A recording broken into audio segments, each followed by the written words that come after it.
Yango Yeye, Abel Bengesi. UDPS viva! UDPS viva!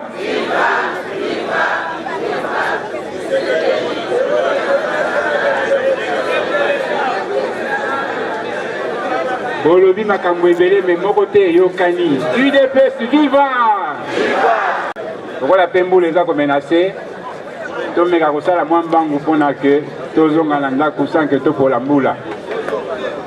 Bongo nazali kobenga sikoyo na protocole ndenge botelemi wana bosala signe pa ya général Kabuya bongo aya.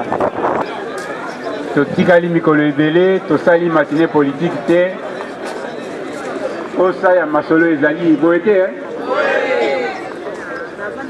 o parti esengeli esanganaka nakanisi mpe boyebi programme na biso ndenge ezalaka soki na ntongo toleki na parlement debout kasi mokolo ya dimanche tobosanaka te kokende na basection na bacellule plutôt dimanche ezali cellule section na samedi to faire vivre parti na cellule chaque dimanche mpe esika tosengeli kopesa mbongo na biso ya cotisation mpo na pour que parti vivre pouvoir toza nango bapesa yango biso lokola cadeau te eza sacrifice il y a plusieurs années aboutissement erré il y a plusieurs accords il y a papa édifié par le doyen le docteur Etienne Tshisekedi il y a Titi viva a autant qu'on initie accord awa otobengaka accord 4 à Addis Abeba oyo embalaka bato bauti kokende epomi bango ebloke bango réforme de l'armée réforme des institutions oyo auti kokende asignaka yango levé atuni est ce que le bonhomme a signé a signé c'est fini basecrétaire généraux bamisu bazalaki na kati donc mutu nyonso aza censé koloba aza politicien congolais ayekola politique na UDPS viva lelo bosentir état de droit et comme une réalité aya ngonge beti ya Congo contrôlaka baprojet ya président ya république contrôlaka misala ya président ya république merci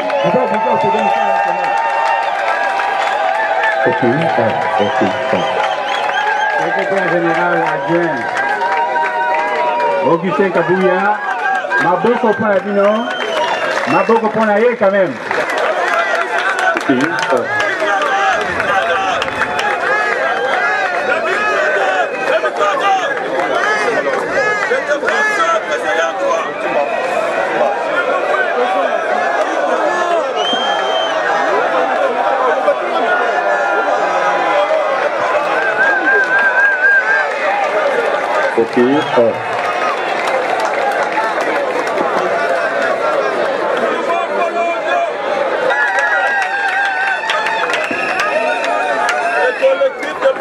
Bomoni ye Bomona enani micro d'or Augustin Kabuya n'est-ce pas moi maboko quand même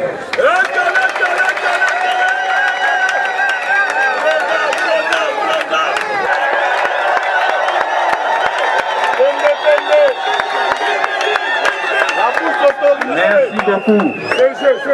Merci beaucoup. Tolingi to banda, toutes les mains.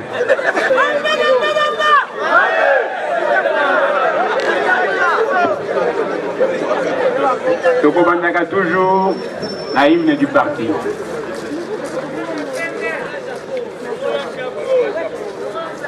Union pour la démocratie. 1, 2. Pour la démocratie.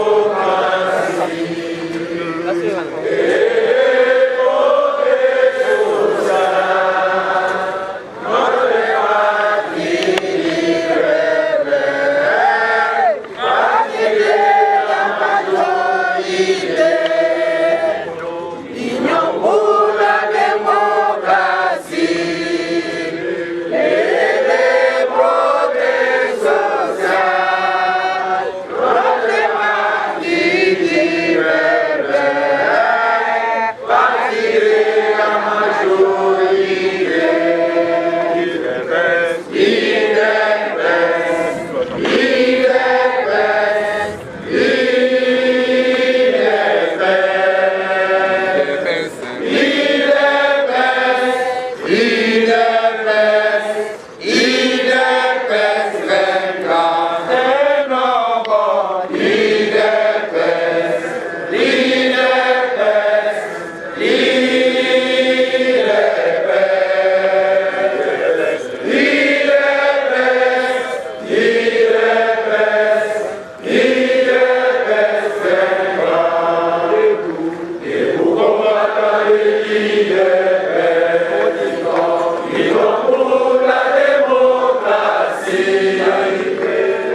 liboso tovanda tozalaka na ngonga moke ya kokanisa oyo ya biso ya motuya bakenda. Une minute de silence.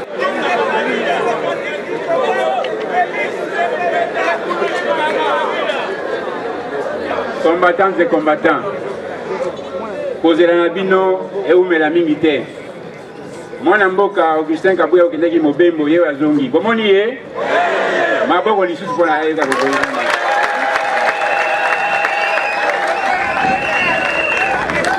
Nzete oyo nasimbi eza nzete ya Moïse te kasi nakopesa ye asala nango mosala oyo parti epesa ye ya kozala mopanzi sango ya parti. Secrétaire général adjoint Nico yango. Panda sango yebisa bato dino. Merci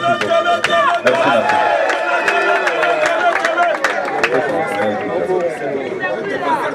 L'homme à la verdure oratoire. IDPS viva! Viva! IDPS viva! Viva! Nakosenga pour applaudir makasi pour na ba maman.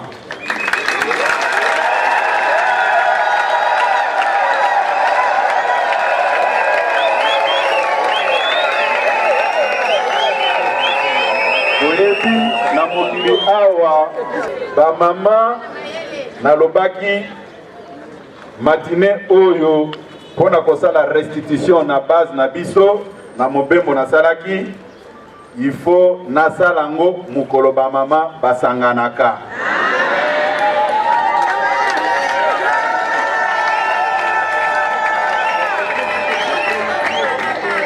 Nalingaki kozonga awa samedi natal na programme na lobité ba mama basanganaka mardi.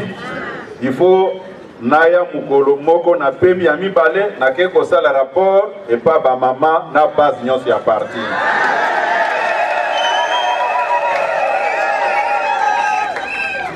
Oyebi congrès na biso toponaki mokonzi na biso mwana mboka Félix Tshisekedi awa.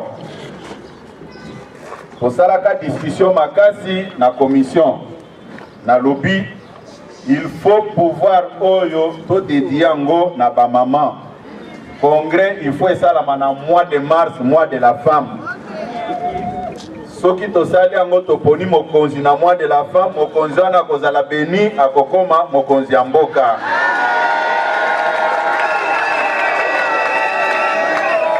Lelo naza ko révéler bino makamango puisque na sepeli na epsa binongo.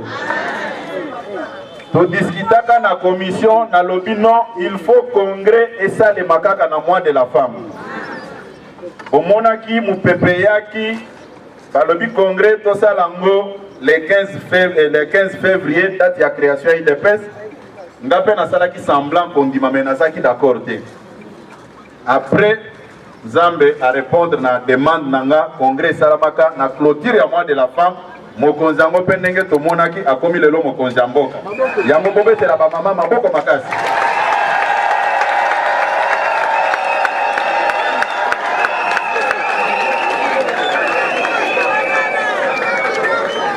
Ya mibale avant tokota na makambo na biso alelo nakosenga po applaudir makasi mpo na jeunesse na biso oyo toza nango base ya parti bobetela bango maboko.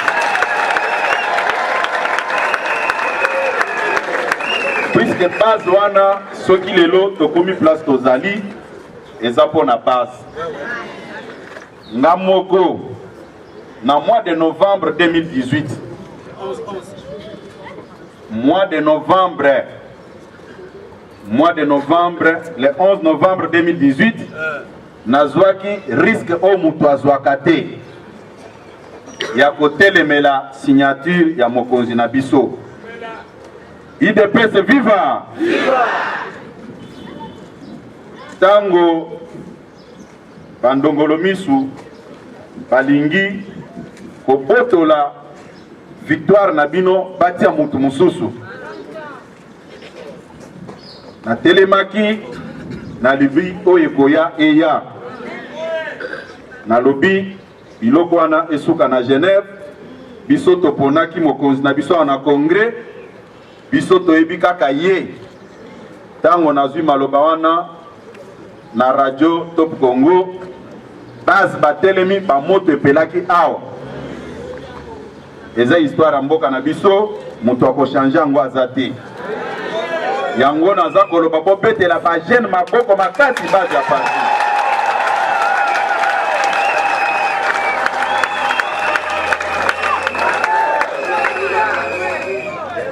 Mukolo elandaki na ba 5 heures du matin, nazwi singa na lobi na benga mokonzi na encourager ke tobosani yo te toza sima na yo.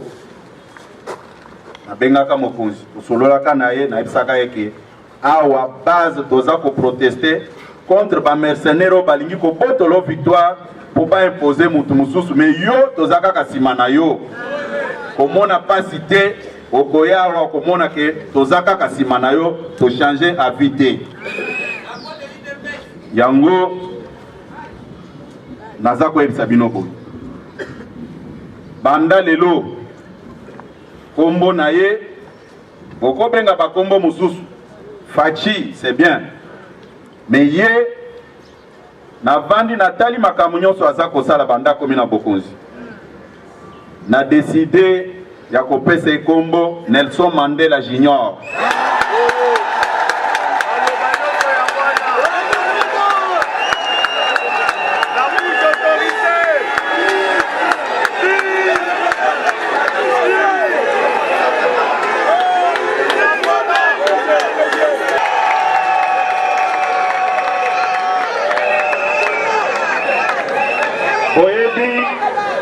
Nelson Mandela tango abimaki na prison, même pas ta famille politique ne ANC Réconciliation Nationale.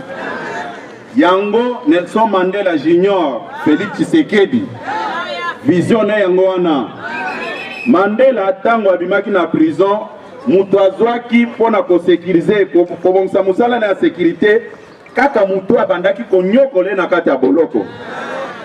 Yango na koyebisa bandeko baza ko s'agiter baza la calme. Mwana mboka Félix Tshisekedi oyo topesi kombo Nelson Mandela Junior, topesi kombo wana na mukolo ya bamama. Bamama nde babotaka biso. Kombo wana ekotikalaka nango.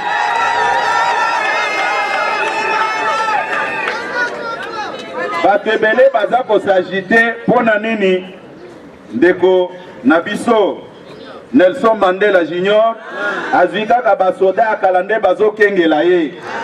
Nazozongisa bino na Afrique du Sud, Nelson Mandela azwaka kaka bato azaki na bango na boloko nde bato atiaki lisusu. Soki botali asalaki na bato nyonso. Yango lelo mokonzi na biso aza na vision wana na maloba te. Ça se justifie na baakte aza kopose. Boyokela ye mutu akosa bino te. Mokonzi ayebi bino nyonso ndenge bozali awa. Mutu akosa bino te. Et puis na koyebisa bino ke Nelson Mandela Junior ndenge alobi ke aza ko combattre corruption eza biloko a slogan te, c'est une réalité. Bobetele maboko makasi.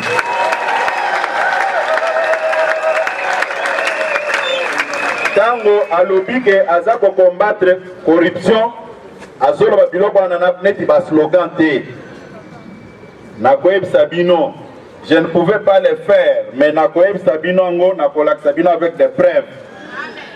Bato ebele bakende kotala ye biso ba collaborateur na ye ebele balobaki non kuna bazo pesa ba député provinciaux mbongo pesa biso pe mbongo batu bake plus de 10 fois okutana na ye alobi moi je combat la corruption ceux qui même nabima sans gouverneur sans sénateur na kopesa ka mbongo ya corruption te obetele maboko makasi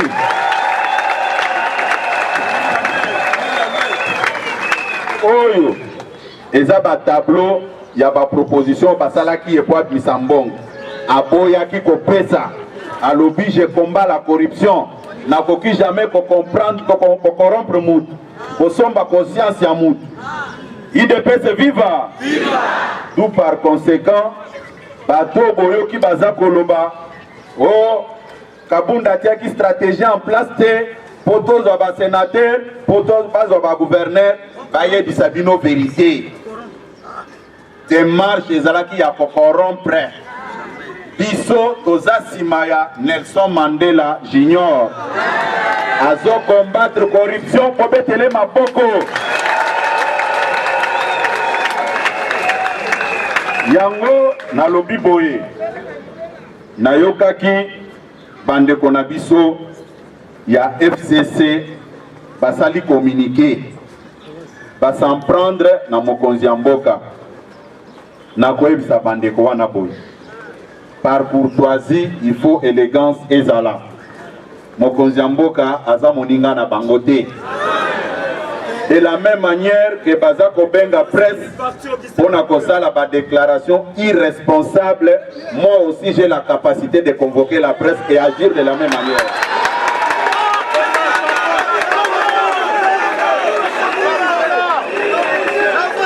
Bala Liboso, IDPS viva, viva, Nazako Lobaboy, Bandeko, Tozoka Sonité. Mwana Mboka Nelson Mandela Junior a une vision pour le Congo. Nakosenga bino boy. Osala ki sortie médiatique ya liboso. Bomeki neti kuna azana motute. Yami Balé, on se comportait de la même manière. Naza koyebisa bino ke ndenge bobenga ka presse boza kosala ba déclaration. Moi aussi j'ai la capacité de faire ça. Parce que nayebi dossier ya moko moko. Na lobby nayebi dossier ya moko moko. Soki batu bazana tembe. Biloko wana poza te pona kopesa moto. Chef de l'État aza moninga na binote. Chef de l'État ndenga zawana azana base moko soki abimi alobi boye ekozala bien te.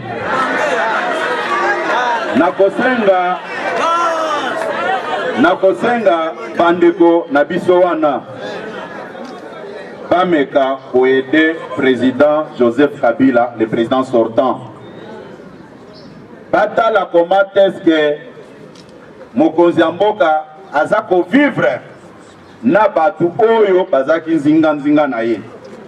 Soki botali protocole ya zana ye. Azuika kabato bazaki liboso, il n'a pas tenu compte de leur passé. Soki botali bagarde du corps, les gardes du corps rapprochés, les militaires là, ezaka kabao bazaki liboso. Ba imposé pas moutouté. Il est en train de prêcher par l'exemple. Je suis venu pour la réconciliation et je dois le prouver.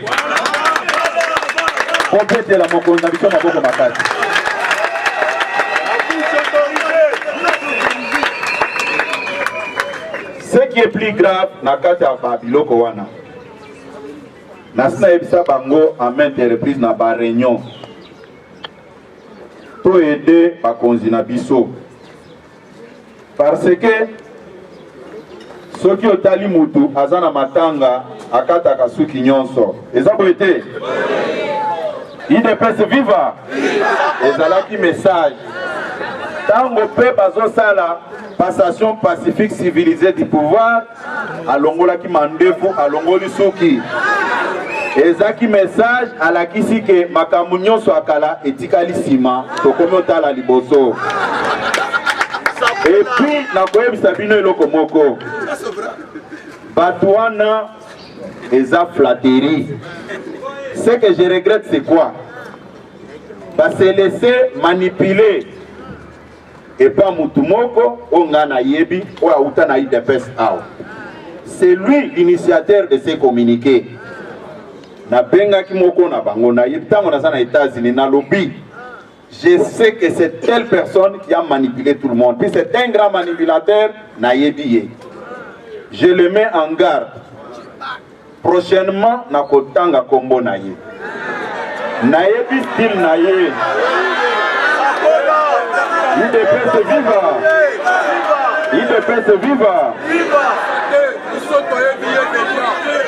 Na lobi boye, toyoka na malamu. Toyoka na malamu. Non. Azalaki même na ba institution. Na yebi tango na tangi communiqué wana na États-Unis, na moni ba trace na ye. Na zui téléphone, na bengi moko na bango. Oyo akutanaka na président Kabila. Eza ba mususu nyonso te mutu akosa bino te parce que balingi koyebisa bato vérité te président Kabila yambaka bango te bakoyebisa bino ke na kinga kati wana eza na masse me bato oyo akoya boya yebisi kende koyebisa bango boye nayebi eza mutu moko nayebisaki mpe mutu wana na lobi nayebi ke yondo okutana na président sortant benda bato na bino matoi. Ceux qui balingi to continuer na voix ya kobenga presse naza prêt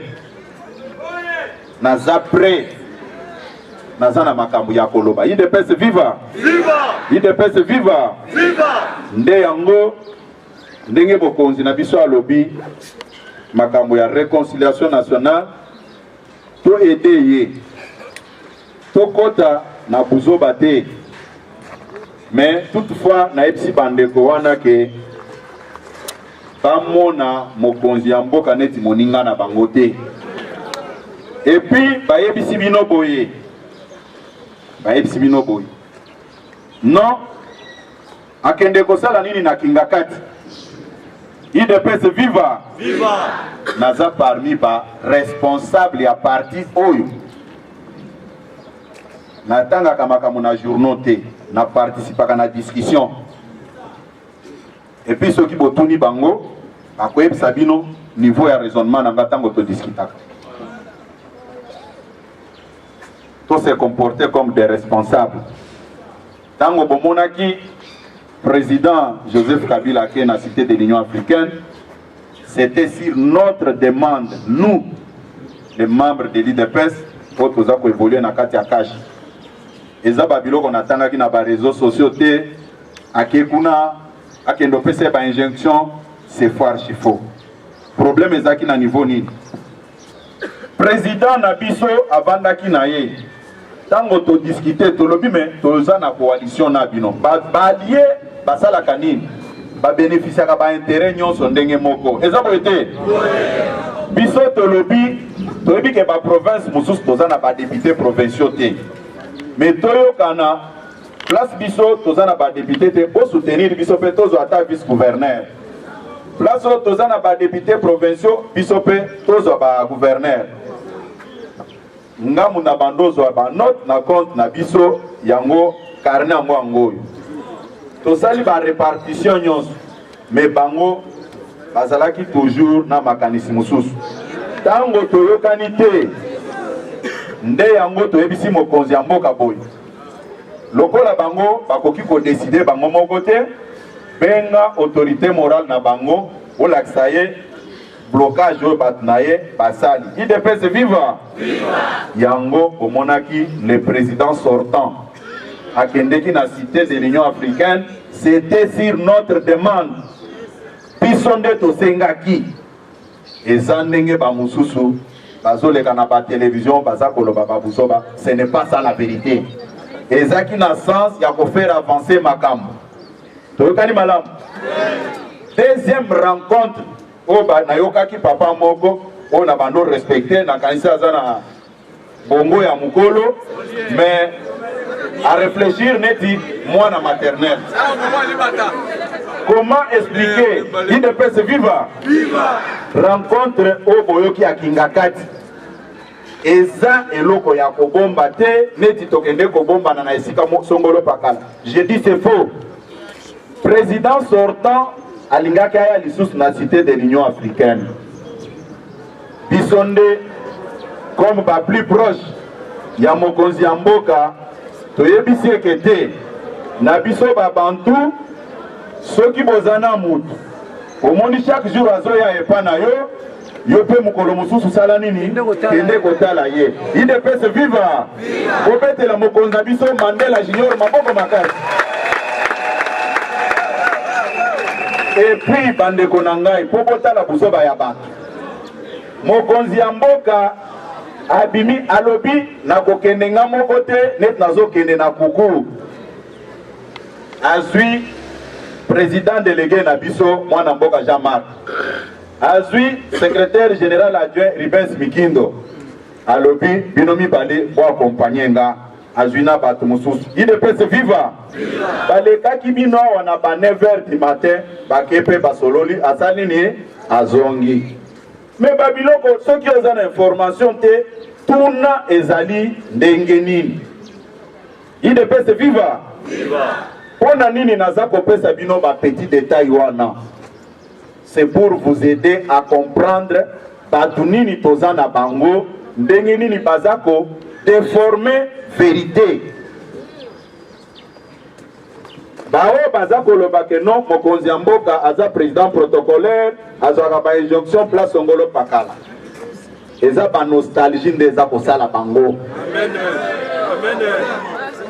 Eloko moko te je vais vous le dire puisque na lingna kota na sujet ya voyage na ngai awa bino bomoni ba américain wana bakoki ko déployer service ya sécurité na bango bazi cortège abamituka nyonso batielie abanda kosione na mboka na bango bazokanga banzela que chef de l'état ya République démocratique Congo azoleka yaza la président protocolaire jamais batu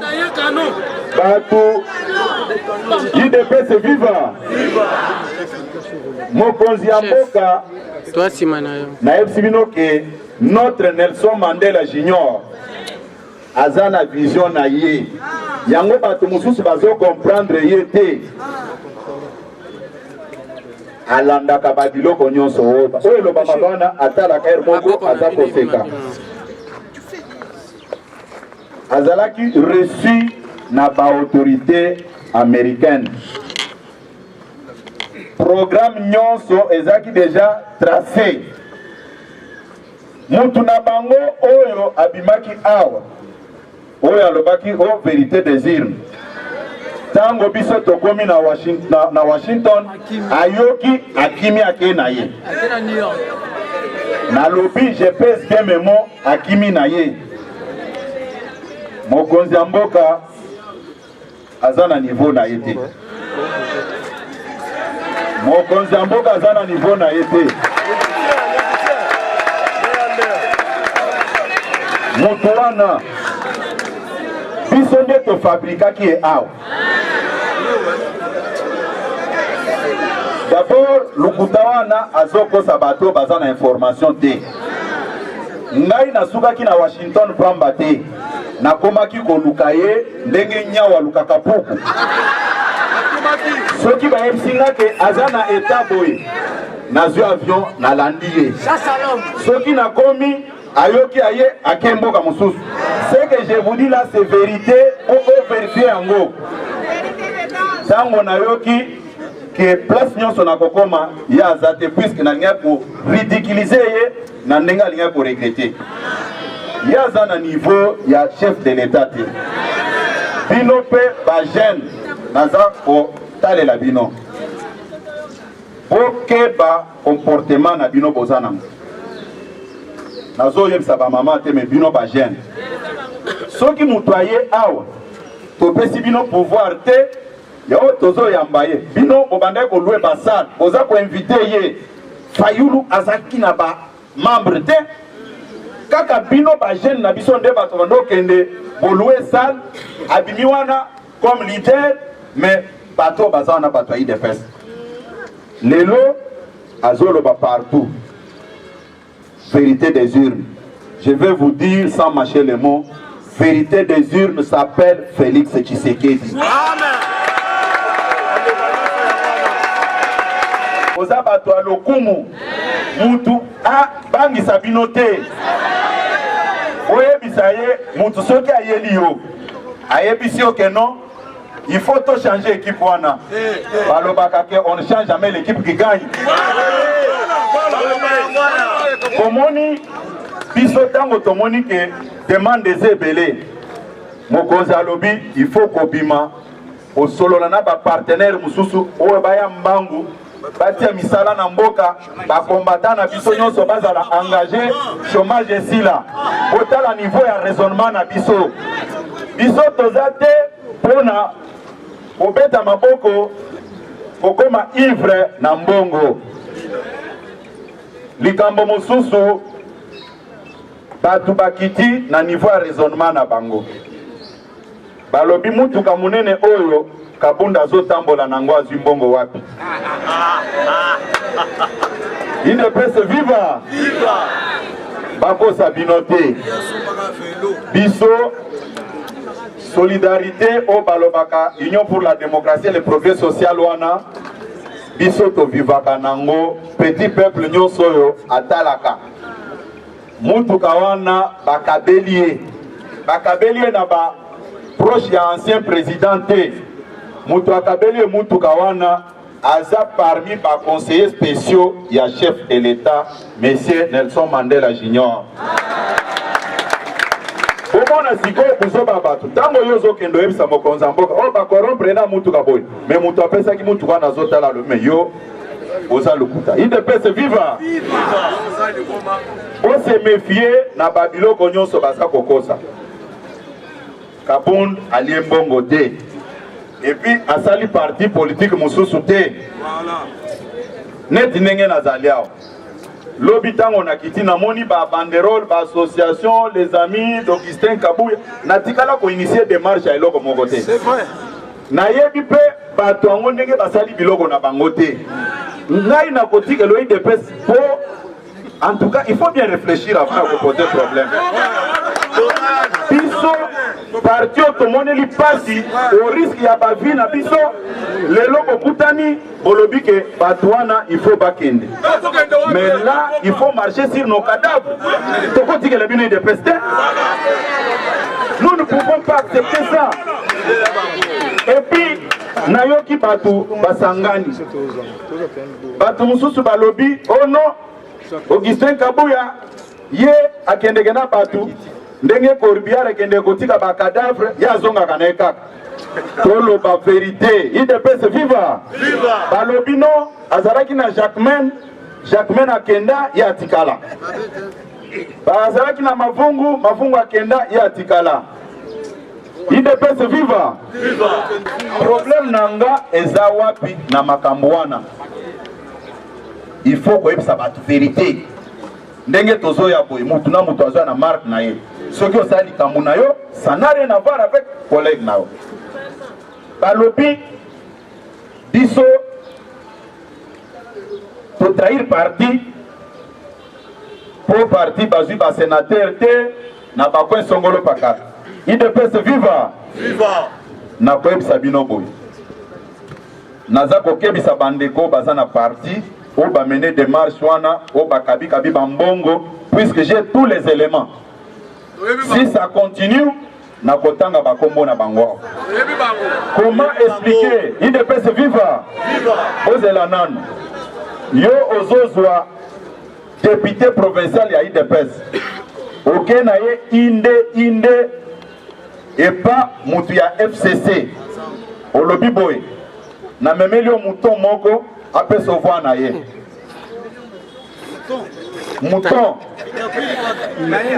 IDPS viva coup de chapeau na député provincial ya INC na Kananga situation elekaki na Kananga député provincial à l'INC tant ba FC biloko na lebino moi je n'ai pas reçu le mot d'ordre de mon parti pour na kende ko voter mais yo déjà ozolongola ba député provinciaux ya parti na yo ozokende pesa bango côté mususu ce qui élection ba sénateur yé okozelelo ko nini po so kabinyo so yozaki nango ngana suka kiwana te po muto abenginga aza mukolo c'est un papa un député provincial po na yebisaki bango ke na kotikalaka ko yamba bino te na téléphone asalinga ba SMS non chef omoni ko condamner biso na yambanga na biso ba vérité ezaki à la veille à voyage na États-Unis tango na bengi e ya benginga abandi ko expliquer nga ndenge batu ya Kinshasa o bakendeki na Kananga ndenge babandai ko mema bango et pas ba candidat mususu kama bazo mema bato wana kabonde ndia bando tinda bango mais quand vous faites ça vous attendez à quoi?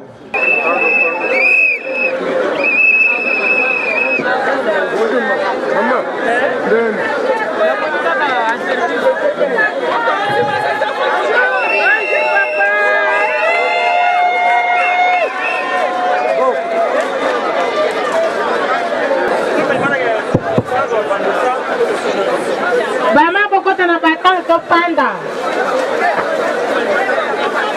Boko la tête s'il vous plaît, bokota na batang to panda. Nike longo na bango baye ba mazali koleka.